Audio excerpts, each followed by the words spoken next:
Oh, hello. It's the IGN UK podcast. My name is Gav Miffy, and to my right is... Alicia Judge. And to my left is... Daniel Krupa. Bait and switch, baby. You should keep it up all the way through. I can't do a Blackburn accent. The bait and switch thing, I've just been listening to that Mona Lisa song. Oh my God. Thing. We went to see... I'm skipping ahead. Let's jump straight to it. We went to see Popstar, Never Stopping the other day. Ugh. Me, Joe, and what's the guy's name? Starts with a Rory. Rory went to see it, and if you don't know, it's like the Lonely Island film, and it was brilliant. It's fantastic. Yeah. It's so good. Because we were kind of worried about it because there was no press screenings in the UK. It didn't really do that well in the US, like money-wise. Yeah.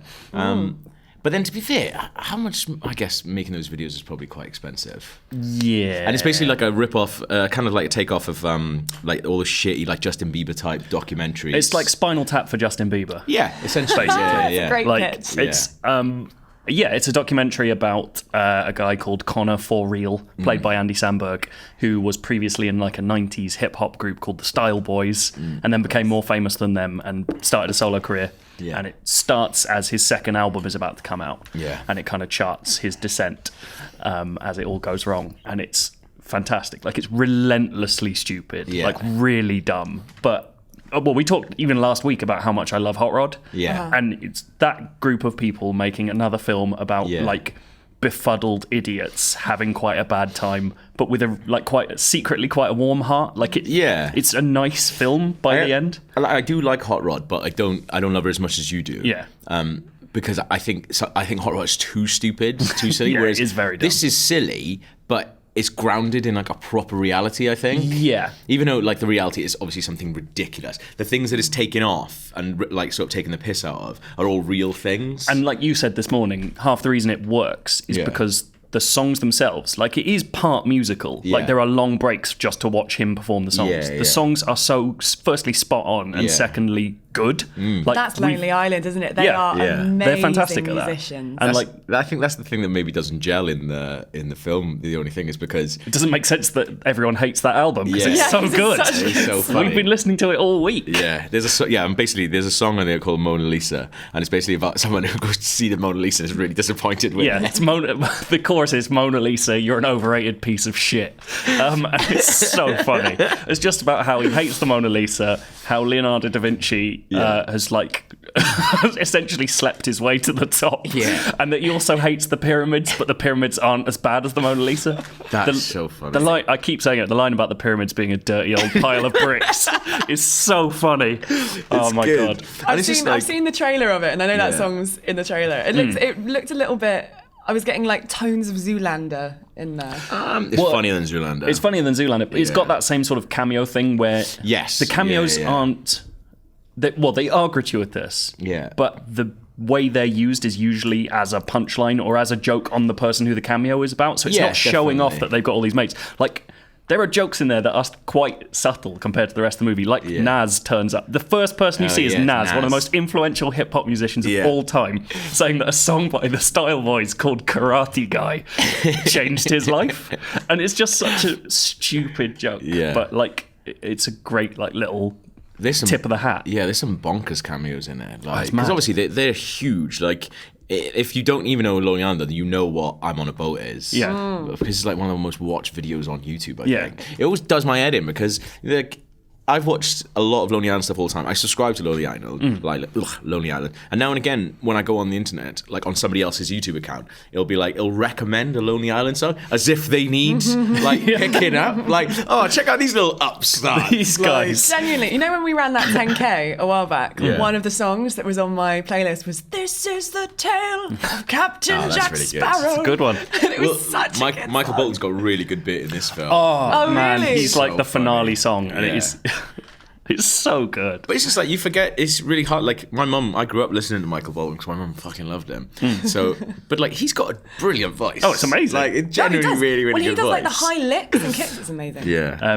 Oh, yeah. Tilly showed his age at the pub last night because we were talking about the film, and we were talking about we started talking about Mr. Blobby, Obviously. And they talked about the charity single for that, and I talked about my mum bought that, and I was like, oh, we started talking about this film. I said, oh yeah, there's Michael Bolton's in it. He's got a really good bit. I was like, I was saying the same thing. I was like, I grew up listening to Michael Bolton because my mum listened to him. Tilly was like, shit. I grew up just listening to Michael Bolton because I like him. I was like, aww.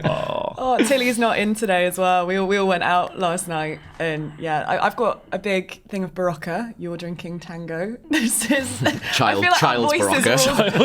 Baby Barocca. Our voices are all a little bit hoarse. I like when you walk in, you're like, oh, we both drinking Barocca. Yep. But yeah, it's just like Popstar Never Stop and just come out in cinemas.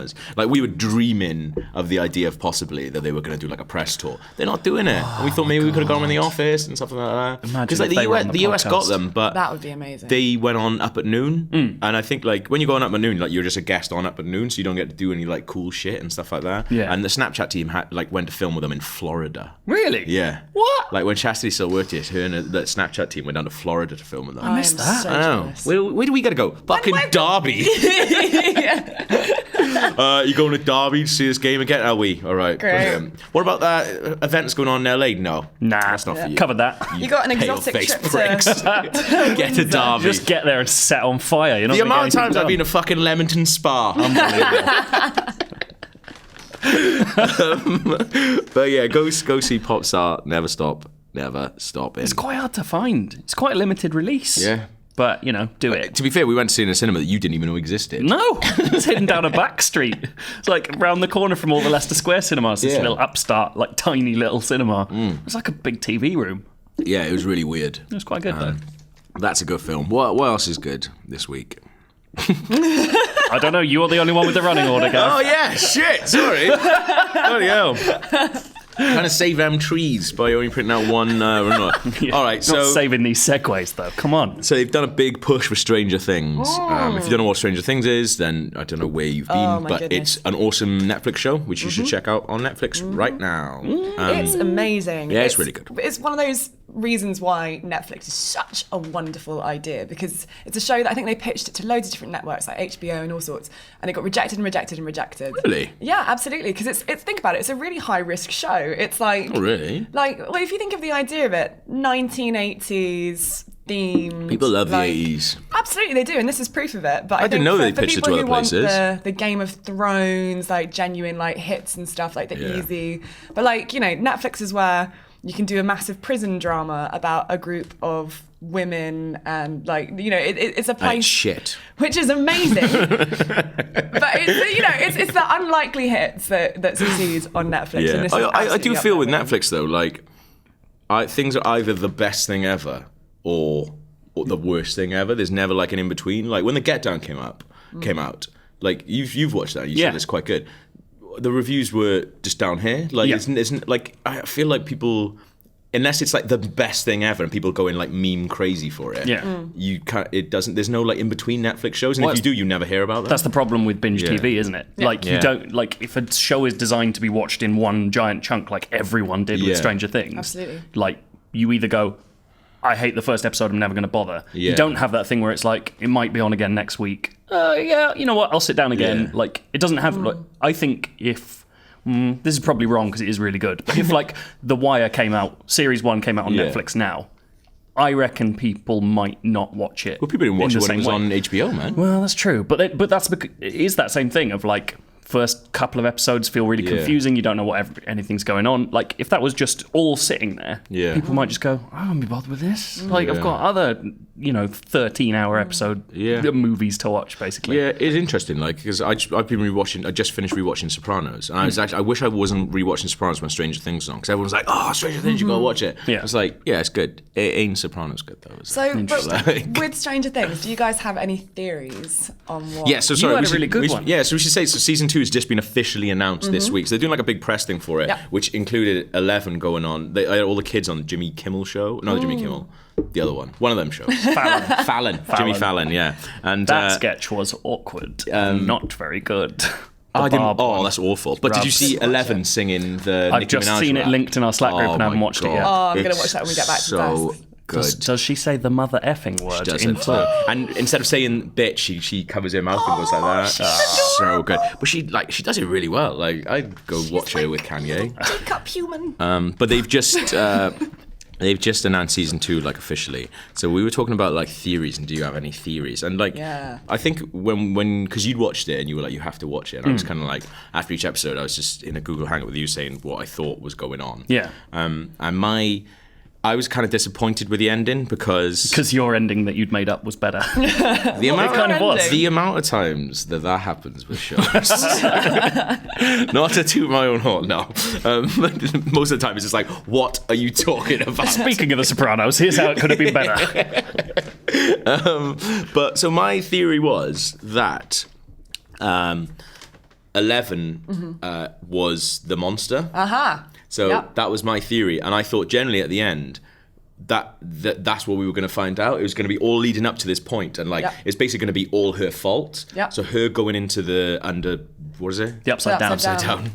The undergrowth. Under the sea. Her going to the undergrowth, like, and she's the one who caused everything to happen. That's what I thought, and then when it didn't happen, I was like, no, but do you know what? That could still be absolutely could still be a thing, because there's loads of evidence to support that as well. And you look at there's even a line where she literally says, "I'm the monster." She doesn't say "I'm a monster." She goes, "I'm the monster." I think it was because I didn't know at the time there was going to be a season 2, so I thought it was going to be a self-contained thing, and it was never going to be on again. But I genuinely think that she could be, because even that end scene where this is I was going to say, are we jumping into Stranger Things spoilers? Okay, do we need to flag this up? Okay, I won't. Spoilers? No, do it. Well, shall we? Okay, if you haven't watched Stranger Things, fast forward a couple of minutes.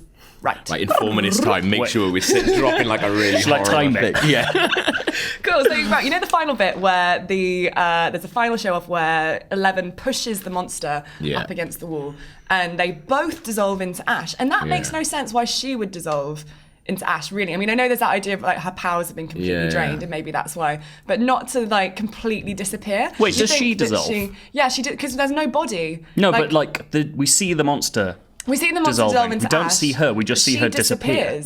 The idea is that she's been obliterated out of existence. I think that's a stretch. You're reaching. Okay, well. She's a wrong un. She's a wrong un. Listen to this. There's more to this story. So there's an Easter egg, which a lot of people missed from the first episodes, where, when Dustin and Will are riding along on their bikes before Will goes missing, and Dustin's like, "Oh, you can have one of my comics. Like, which comic would you like?" And I think Will turns around and he says, "Oh, I'd like X-Men issue number 134. And that issue, the whole story revolves around Jean Grey and the Phoenix. Right. And if anyone's read X-Men, the Phoenix is basically this evil entity that exists within Jean Grey's mind. Yeah. Really powerful. And if you've seen X-Men Last Stand, yes, the pinnacle of filmmaking, you'll absolutely see that. And there's a scene where Mastermind, who's a guy who's been messing around with Jean Grey, she pushes him up against the wall, and in this scene, even the way it's like been filmed and the shots, it exactly mirrors the scene at the end. That's really cool. That is really cool. The Duffer Brothers have said that they are massive pop culture nerds, and they've taken loads of references. So it's clearly the fact that they chose issue 134. It's not a coincidence. There's and the Dark Phoenix. It really mirrors like the duality of 11, the idea of having this kind of darkness inside your mind. And there is, in I think a couple of issues later, I think it's issue 137. The Phoenix is destroyed, and in the process, Jean Grey also disappears in the same way that 11 disappears. Like, I think that there's the idea is that the Phoenix is an absolute like dark version. It's been created within Jean's own head. Like, Jean is also a monster. So I think that is like basically saying like 11 is a piece of shit. 11 can get 11 is a monster. I like that. I think that's good. We've still got a minute 45 left of spoilers if you want to do them. All right, okay. I'm gonna say what I've written down, which is fuck Barb. Oh, you just don't like Barb? What? You don't like the culture of Barb? It's not that I didn't like her. I just thought she was really annoying. Really? Like, those guys wanted to party. She was just like... That's because you're like a damn towel. You were the Steve at school, that's why. Yeah, you were. I was not the Steve at school. I was the Steve, but I looked like Barb.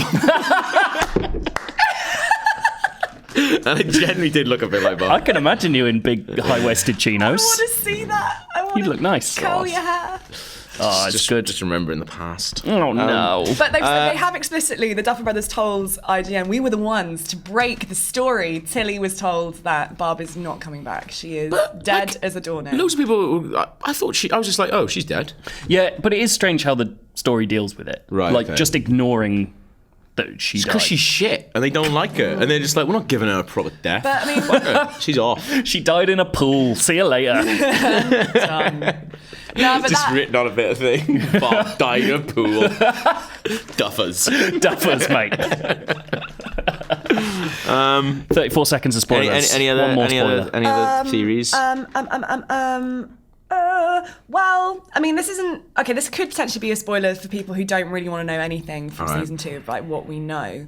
But there was just a leak this week from... that was a really nice rhyme. There was a leak this week from TV Line who said they have casting intel that they're introducing a new character called Max, which would make sense because the first episode's called Mad Max. Mad Max, yeah. Which is going to be like a 12 to 14-year-old skateboarding female whose appearance, behaviour and pursuits seem more typical of boys and girls of this era. That's it. That's the end of Done. spoilers. Sorry, we're not talking about done. spoilers now. Boom. Done. What if when I heard skateboarding female, I just thought of, you know, when Lisa tries to be cool in that episode where they go away for the summer? Like, you know, whatever. It's going to be like that. Pretty much. The Stranger Things 2 teaser, Yeah. where it's all the episode titles. Yeah. Do you think that was all right? Because they seem to give away quite a lot. Like, some of those titles are Lost pretty... Brother.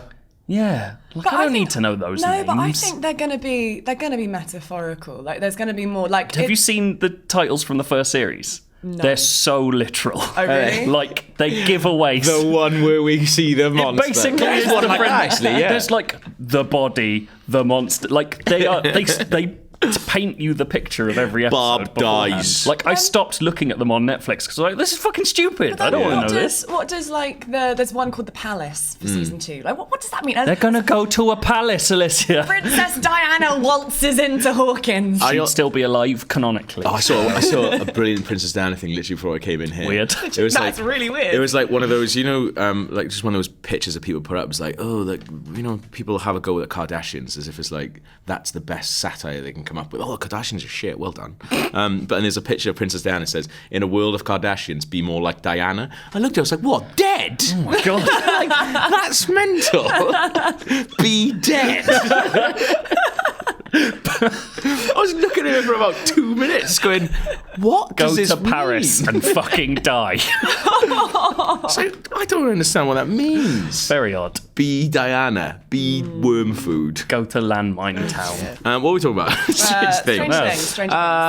Oh yeah, another thing on Netflix as well is because obviously Stranger Things you're going to watch in like one big thing. Mm-hmm. The like little excerpt that tells you about the episode. Always spoilers. Oh my god! Never Always read spoilers. that. Like Never read mental. that. It's always like something that happens not at the end of that episode, but Yeah. like 10 minutes in. It's always enough to make the entire prologue useless. Yeah, absolutely. Like you've just watched like a big climax Yeah. to like a big argument between the parents, and then the next one's like the divorce goes through. You're, what?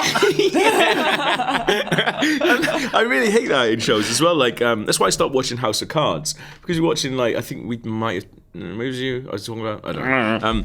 But that's why I stopped watching House of Cards because I hate watching like exposition where you know what's going to happen 20 minutes down the line. Right. And House of Cards does something where in the second series you're following a storyline that you already know. And it's just one person trying to work out what happened, but you already know what's happened. I gave up on the second series of House of Cards just because it was shit. Yeah, but I think like that happens a lot. If that happens a lot when they like just give away like something is happening, and you're just like, all right, well, I'm just waiting for that thing to happen. Now. Have we talked before about Netflix's weird descriptions of films? No. Like some of their film descriptions are way off. Really? Like so weird. Like tonally all over the place. My favourite one is No Country for Old Men. Yeah. It's you have told me this. it's like a hard luck dude comes into some money, but a certain individual with a weird haircut has other plans. And you're like, what is this? Like the buddy comedy that is No Country for Old Men. With a weird haircut. That's awesome. Weird haircut and hard luck dude. Brilliant. It's really strange. That was clearly whoever wrote that at Netflix HQ was just about to go get a burrito down the road for their lunch, and they just couldn't be bothered. They were like, burrito time. It's really irritating. I reckon. So that's our somewhere in there was our theories for season 2 of the Stranger Thing. What is Stugan? Is it a cereal? Is it a yogurt?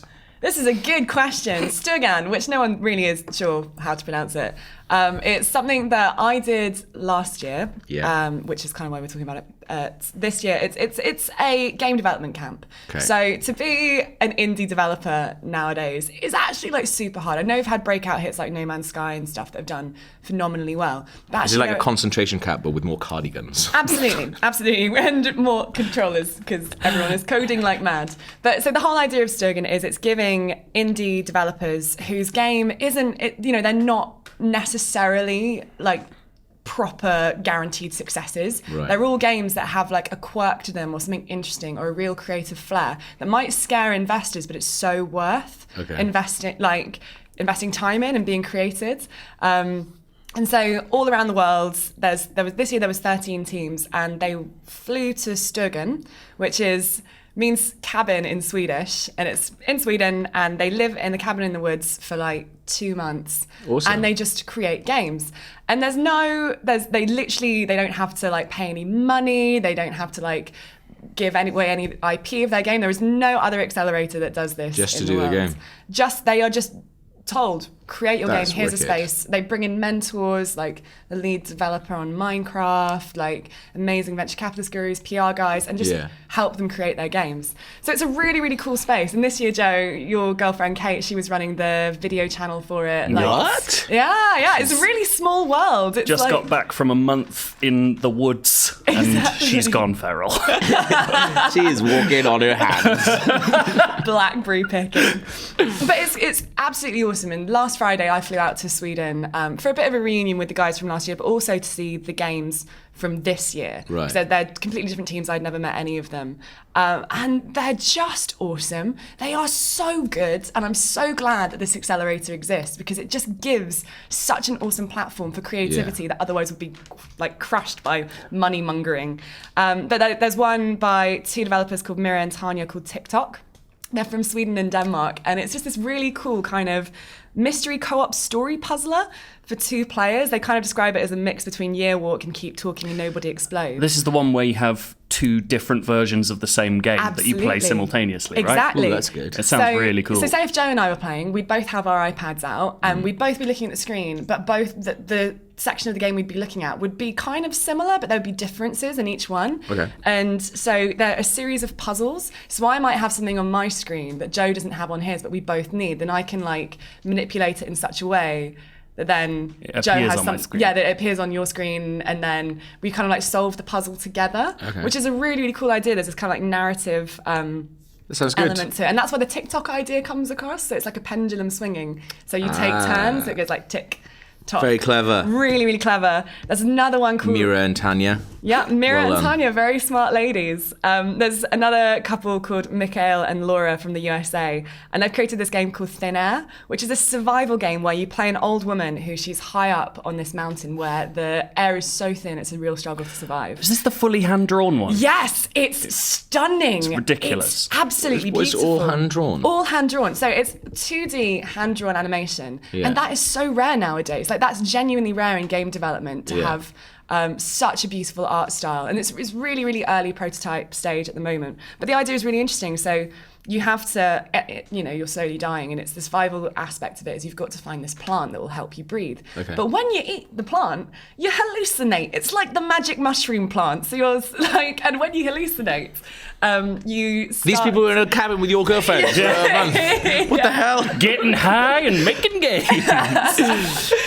But when you hallucinate, you see these entities, and these are the bosses of the game. And the whole point of the game is you have to basically overcome each of these bosses. one of the bosses, I seem to remember, is a sort of weird giant greyhound thing with loads of nipples that are all leaking milk. That are all lactating. That sounds fantastic. I mean, it's absolutely mental. It is a crazy, crazy game. And it's the reason why it's so awesome is because gameplay-wise, it's really cool, survival element. But then also on a metaphorical level, it's a game about overcoming aspects of your subconscious. So like every single game has a twist like this. Either there's a really interesting gameplay mechanic, it'll be a game design thing, or like there's a guy called Tom Francis from the UK. He's done like a procedural stealth space simulator where you fly around the galaxy on like, and we've seen like a few of those, but on this one you can actually dock to like exactly. You can dock up to these ships and actually go like physically in around like enemy ships and stuff. There's always really interesting twists on each of the games from Sturgeon. There's 13 teams in total.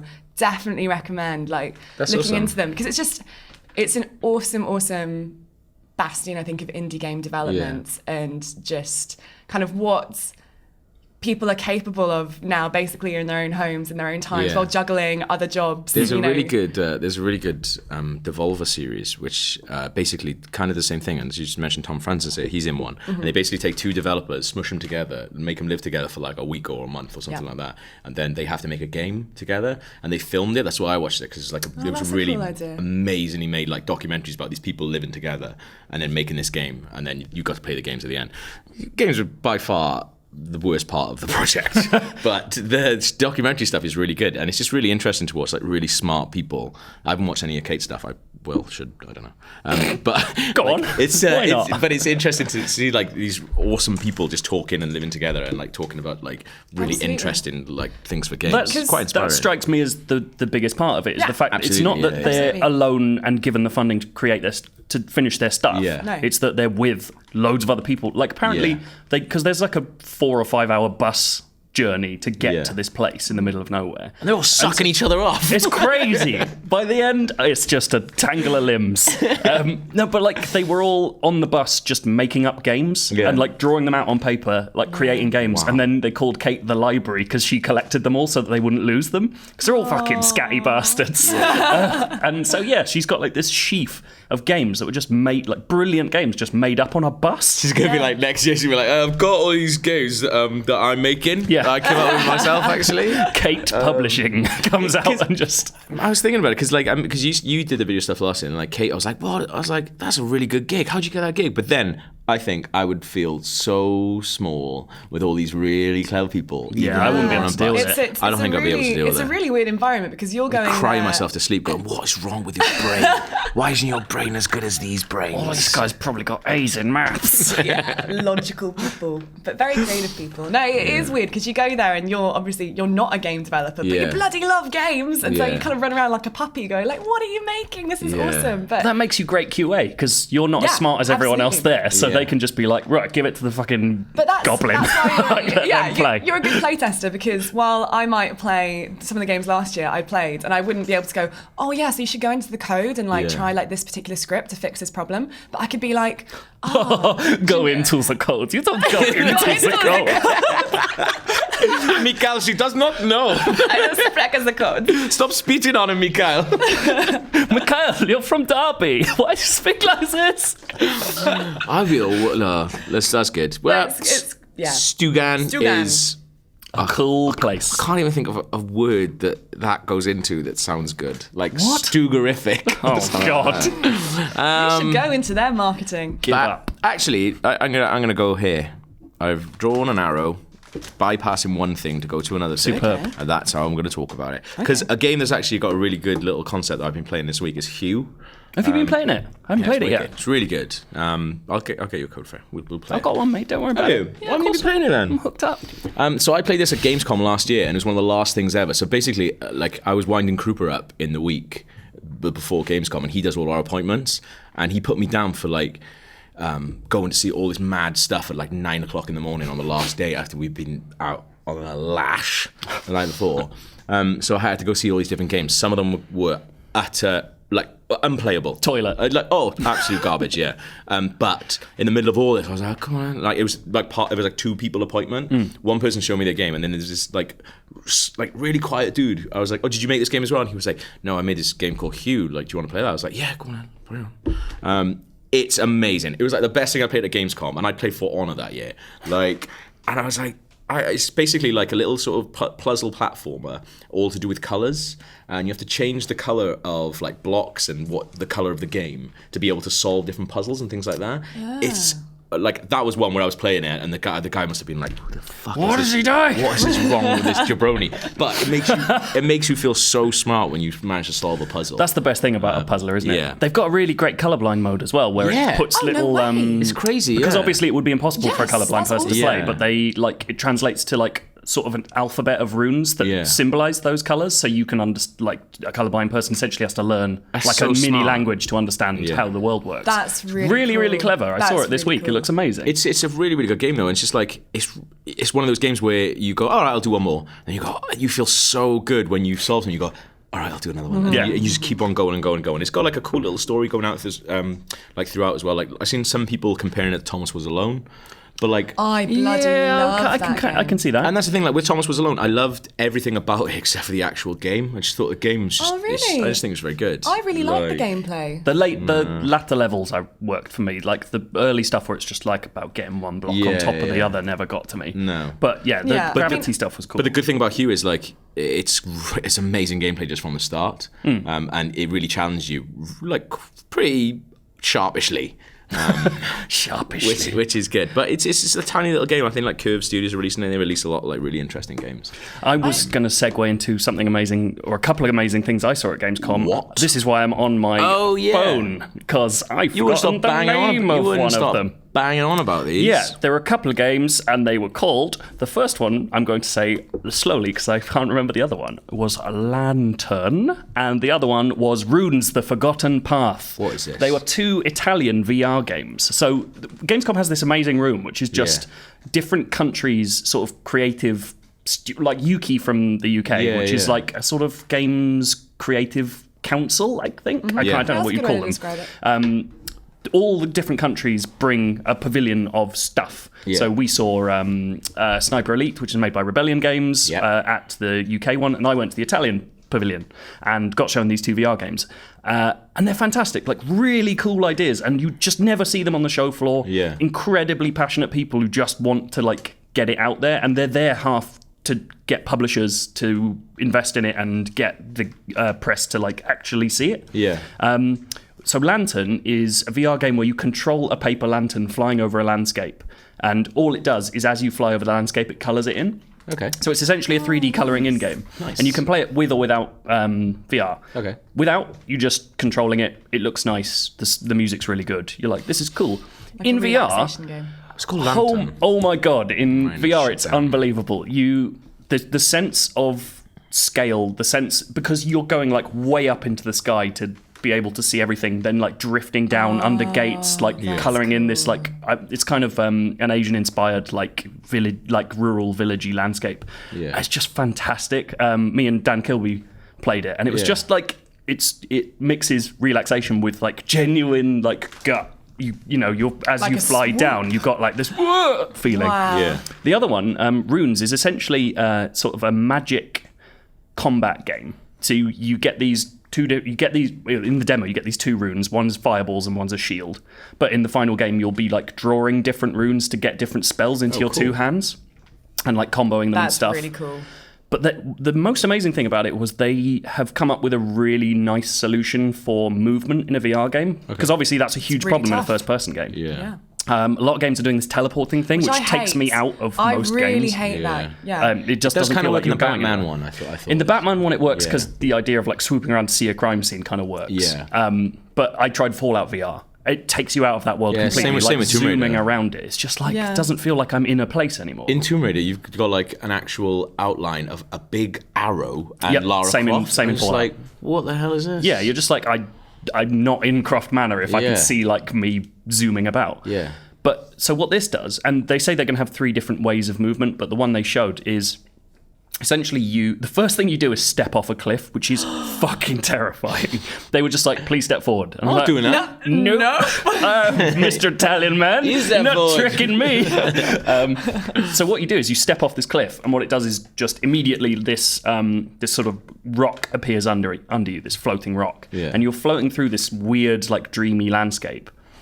and you move it by holding your hand over this little handprint, and that activates this rock as you move along. That's good. So you've got control over when you're moving. Yeah. But it's essentially on rails, but it's down to you.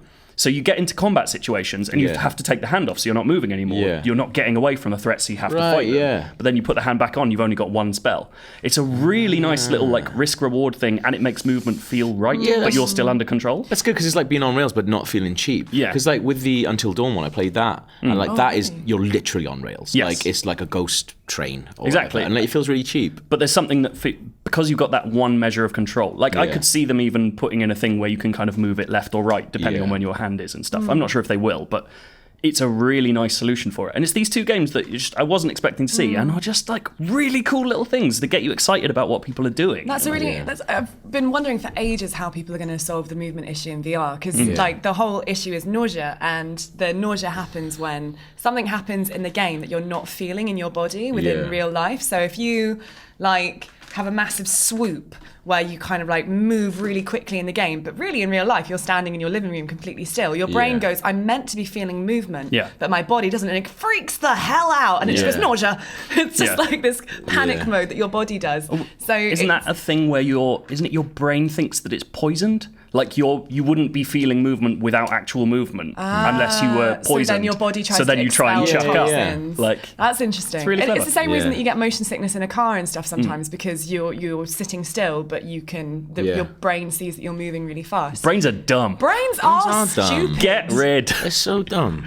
So yeah, those are some Italian VR games that I forgot. We were talking before this. We were like, worried this wasn't going to be game enough centric. We talked about Hugh. We talked about the Italians. The Italian games. Great. The Swedes. We Mikhail. are so international. We're a cosmopolitan crew of guys. And now we're going to bring things down to the best game on any podcast. It's the premier Welsh game. It is. This is Wales' best game ever. While since you played games. it as well. Yeah, I haven't been on a podcast for a while. I have been on this. I don't know.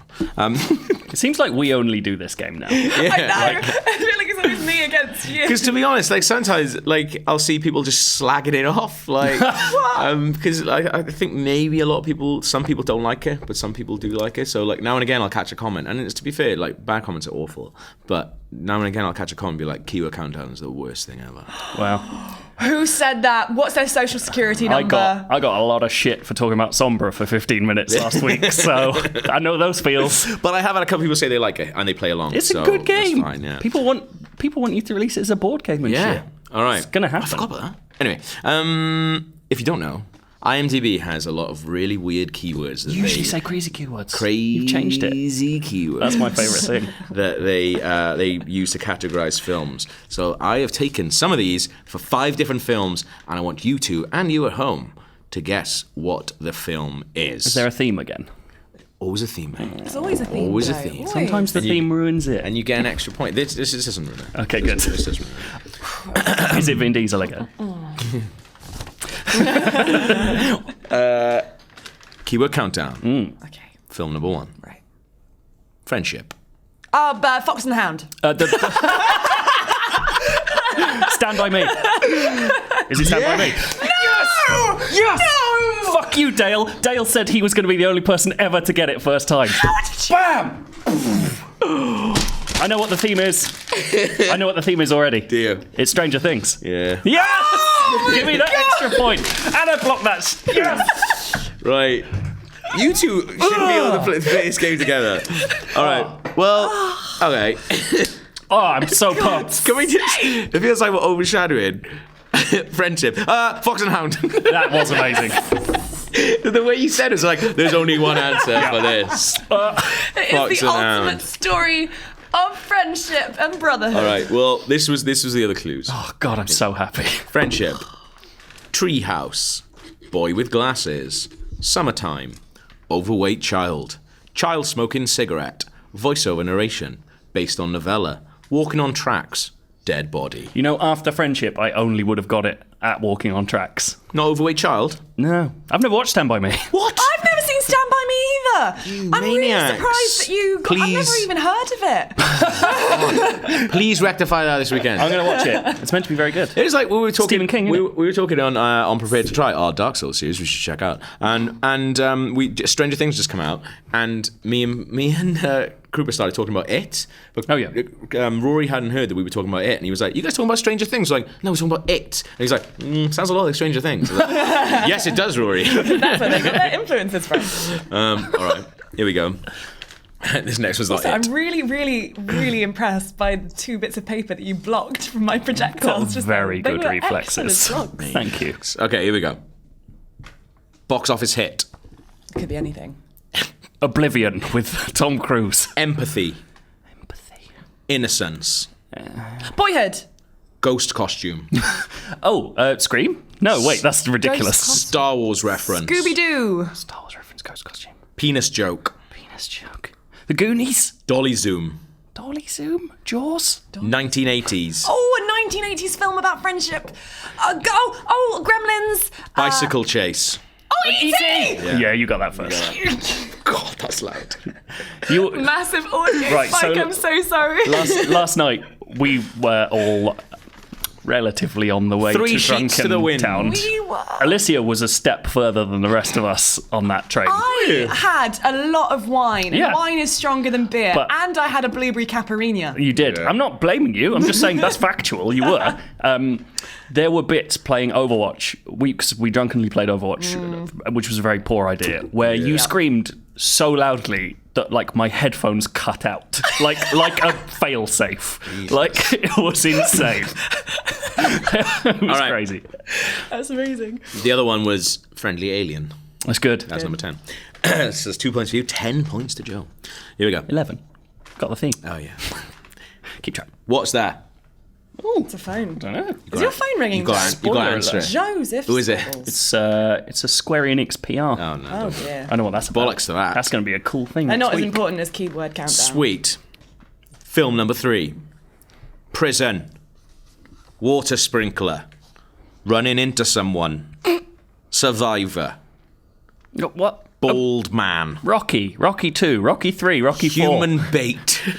Human bait. Dead girl. Oh my god. Batman thing? Short-haired female. Evil Dead. Oh, no. No. What's it called? Mad Max. Fury Road. Numbered sequel. Short-haired girl. Final clue. Okay. Human versus alien. Alien 2! Predator 2. Predators. Is it not Alien 3? Aliens. That's the one. I got the order mixed up. There we go. Great. There is no Alien 2. Aliens. I can't believe. But it's Alien. That's But just numbered poor. sequel. Yeah, Numbered no. sequel. Oh, of course. Yeah, Yeah. that makes sense. I forget sequel. that Newt's in the third one. Yeah. Dead girl. Yeah. Dead girl. Okay. That was 1 point to Alicia. 11 to Joe. But also, Wait, that's... I got the point for the ET as well. Yeah. Yeah. 2 3 for points that. all. 1 for that. 3 points. 3 to go. That's what I said, no? You said you got 1 yeah, but you point. said you got 1 point for that one. Dumber. Yeah, actually, But it's really boring. that's rocketing you up the league for guesses because there's 2 different leagues. Remember, That is There's true. Overall points and films guessed. Yeah, because I'm a my way loser. in the world. Because I'm a cool guy who likes numbers. Got 6 or 7 spreadsheets, baby. Here we go. All right. Film number 4. Yeah. I thought that was first clue. Sorry. Kitchen. Chair. Moving. Fatal Attraction. Spread eagle. That Basic Instinct. That just reminds me of Chicago. Parapsychologist. Oh, Ghostbusters. Toy. Ghostbusters 2. Poltergeist. Yes. Fuckers. Outstanding. 10, 9, 8, 6, 5 points for that one. Yes. I think that's the That's 8 points. You're only 3 points behind Joe, and he got one first go. Yeah, I've given up. Here we go. peaked. Oh, the other one, sorry. Toy. Animate doll. Haunting. Paranormal investigator. Toy clown. Sweet. Kitchen. That's Ghostbusters all over. Wait, how does that relate to friendship? Wasn't that the theme? Oh no, Stranger No. Things was Stranger the theme. Things, yeah. Cool. I mean, friendship's always a theme. I was like, Casper the Friendly Ghost was Here the we go. Poltergeist. Film number 5. Theme's throwing me right off. Just because you guessed it early on. Yeah. Schwinn bicycle. Ah, Schwinn bicycle. Is that a word? Make a Super bike. 8. Dead body. Goonies. Yes. Wow, well done. Well done. Well done. To be fair, you could have just shouted that out at any point. I think you did shout. I did shout that out earlier. Yeah, it's one of the... 9 points to Joe there. Well done. And the other one's lifting a male into the air, which I always love when that one comes up. Lifting a male. Yeah. Lifting a male into the air. That's a very odd keyword. So a boy, good. not a how many of those are there? post. Loads. It always comes out. Anytime I put lifting a male into the air, I'll put him in because that's such good a point. mad one. It's in Jurassic Park. It's in a bunch of others. Which male gets lifted in the air? I guess the lawyer when the T-Rex picks him up. Oh, not being lifted by another human, just it being can be lifted. lifted by anything. Yeah. Forklift instruction videos. Yeah. They're probably gone. Well, like, because some people are mad on keywords. Like, one of my most successful tweets, like, I saw this one guy on IMDb who was literally posting underneath each thing going, do you know if anyone got shot in the head in this film? And like, he hadn't seen the films. He was just asking if anyone knew if it was like any headshots. How many headshots in this film? And I was like, seems like a nice guy. That's like that's the creepiest version of like Mr. Skin, isn't it? Yeah. Where it's like the man gets shot in the head at 16 minutes 5 42. times. Lifting a male into the air. Beret. Stepping on a rake. Gadget. Cutlass. Group of friends. Skeleton. Pirate ship. That's the Goonies. 9 points to Joe there. So, Joe, you come away with 20 points this week.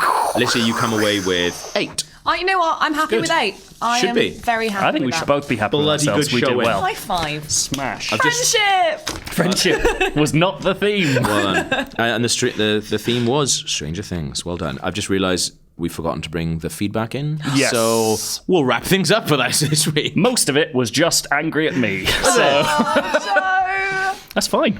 Fuck you, people. I really enjoyed your Sombra. So did I. It's I a thought good, it was genuinely interesting. good story. If you want to read Oh, yeah, the story's story your again. Piece, Yeah. Your opinion piece on that is really amazing. did a dumb Genuinely piece well about how I lost my mind and drank a whole bottle of wine. It was But great. that was the podcast. I hope you like it. If you didn't, well, it was free. So Speaking of free, we might have a special little extra podcast next week. Oh, yeah. On Yeah. a theme. I think Yeah. we're all going to talk spoiler cast about Inside. Inside. Not Which is replacing amazing. the normal episode. You get the normal episode. Yeah. But an extra special episode because we're in all there.